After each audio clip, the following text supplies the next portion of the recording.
जय हिंद दोस्तों, रक्षक खन्ना के इस चैनल में आपका स्वागत है। दोस्तों, आज के इस वीडियो में मैं आपको 3 महत्वपूर्ण जानकारियां दूंगा, जैसे कि आप पीछे बोर्ड पे देख रहे हैं। सबसे पहली जानकारी मैं आपको दूंगा नोशनल इंक्रीमेंट के बारे में।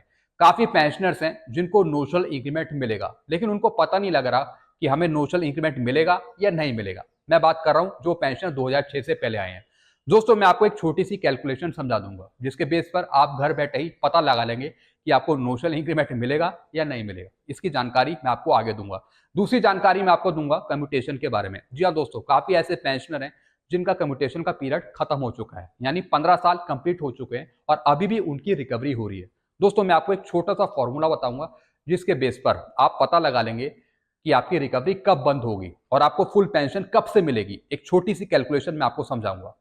तीसरी जानकारी मैं आपको दूंगा एमएससीपी के बारे में। जी हाँ दोस्तों, काफी ऐसे पेंशनर हैं जो 2006 के बाद आए हैं, लेकिन उनको एमएससीपी नहीं मिल रही, जिसकी वजह से उनको नुकसान हो रहा है। तो दोस्तों, मैं उनको एग्जैक्ट पेंशन बताऊंगा कि उनकी कितनी पेंशन होनी चाहिए एमएससीपी लगाकर, जो पेंशनर 2006 के बाद आए हैं। तो दोस्तों, ये तीनों जानकारियां आपके लिए बहुत बहुत महत्वपूर्ण होने वाली हैं, इसलिए इस वीडियो को आप शुरू से लेकर आखिरी तक देखेगा और अपने ग्रुप में भी शेयर कर दीजिएगा। वीडियो में आगे बढ़ने से पहले एक छोटी सी अपील कर रहा हूं, अगर आप पहली बार मेरा चैनल देख रहे हैं या फिर ये वीडियो देख रहे हैं, तो आप मेरा चैनल सब्सक्राइब भी कर सकते हैं, जिसका नाम है रक्षित खन्ना, क्योंकि ऐसी जानकारियां अक्सर आपको मिलती रहती है इस चैनल के माध्यम से। चलते हैं दोस्तों, आगे बढ़ते हैं। सबसे पहली जानकारी, प्री 2006 के पेंशनर्स कैसे पता करें कि नोशनल इंक्रीमेंट उन्हें मिलेगा या नहीं मिलेगा। जी हाँ दोस्तों, बहुत से ऐसे पेंशनर हैं जिनको नोशनल इंक्रीमेंट मिलना है, जो 2006 से पहले आए हैं, लेकिन उन पेंशनर को पता नहीं लग रहा क्या हम एलिजिबल हैं नोशनल इंक्रीमेंट लेने के लिए या नहीं है। दोस्तों, घर बैठे ही आप पता लगा सकते हैं कि आपको नोशनल इंक्रीमेंट मिलेगा या नहीं मिलेगा। हालांकि मैंने आपको पहले वीडियो में भी बताया, एक बार फिर मैं आपको बता रहा हूं।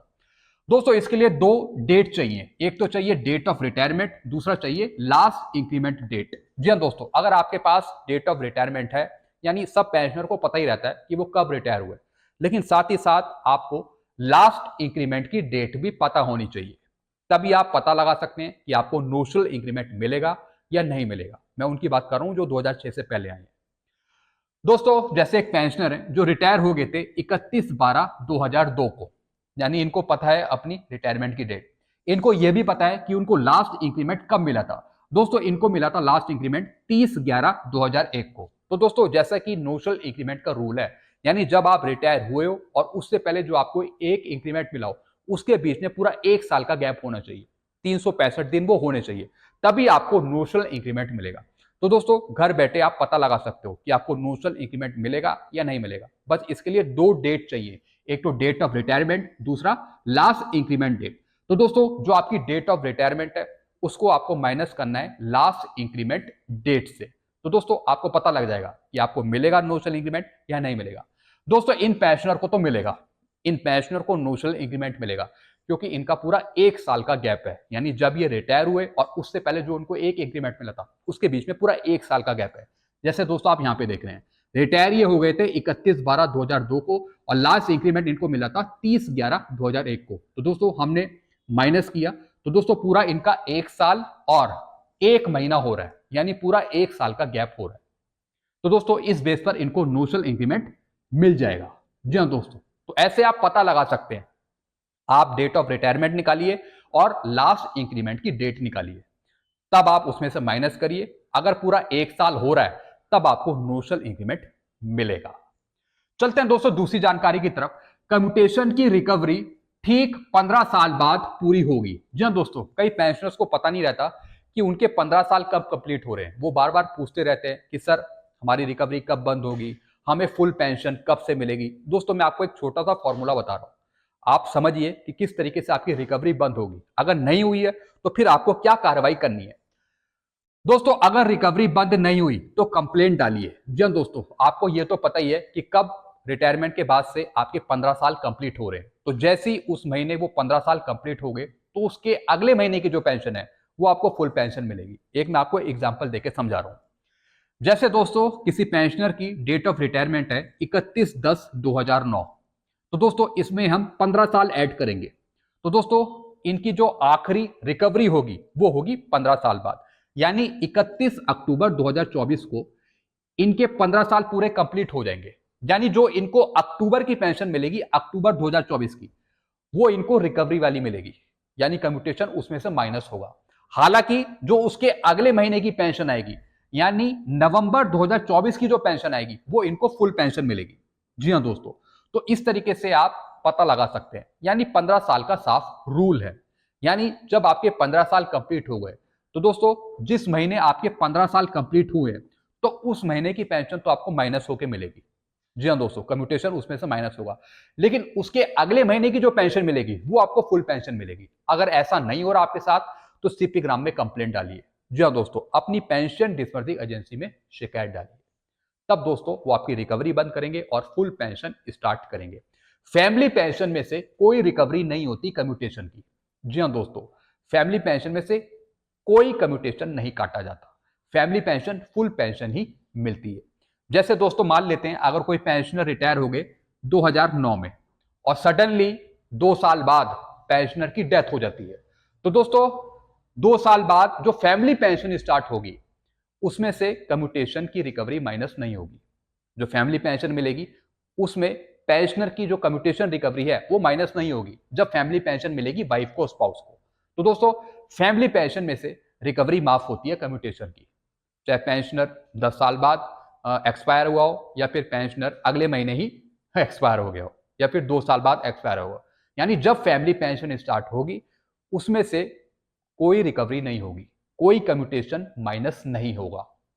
जी हाँ दोस्तों, तो दोस्तों आपको यह चीज समझ में आ गई होगी। चलते हैं अगली जानकारी की तरफ। 2006 के बाद आए सिपाही जो 16 साल से ऊपर है उनको मिलेगी हवलदार की पेंशन। जी हाँ दोस्तों, ये आप नोट कर लीजिए। क्या मिलेगी पेंशन, कितने के वो एंटाइटलमेंट है, ये मैं आपको समझा रहा हूं। 2006 के बाद जो सिपाही हैं 16 साल से ऊपर, उनको हवलदार की पेंशन मिलेगी। यानी उनकी पेंशन 20,463 नहीं होगी, उनको मिलेगी 22,476 17 साल पे। जी हाँ दोस्तों, मैं क्वालिफाइंग सर्विस के हिसाब से बता रहा हूं। अगर 16 साल से ऊपर का कोई सिपाही है, 17 साल का है, तो दोस्तों उनको 20,463 ना मिलके 22,476 पेंशन मिलेगी ओआरओपी 3 की।